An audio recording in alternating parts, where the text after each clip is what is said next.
ولا حتى بقول أنا الضحية.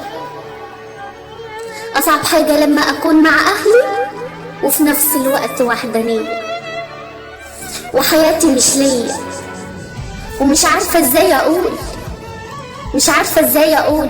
جوايا تبرير خايف يطلع، وصلت لدرجة السكوت، وكل وقت بحس بيه بالموت.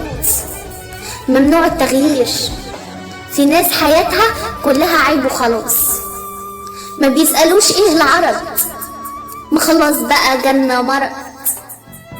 حطمتم مشاعر النساء وأحبطتم ثقافة جوانا، وقضيتم على أحلام نفسها تبان،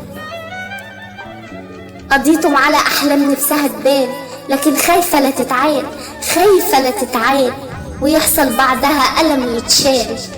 عدت السنين والعادة هي هي،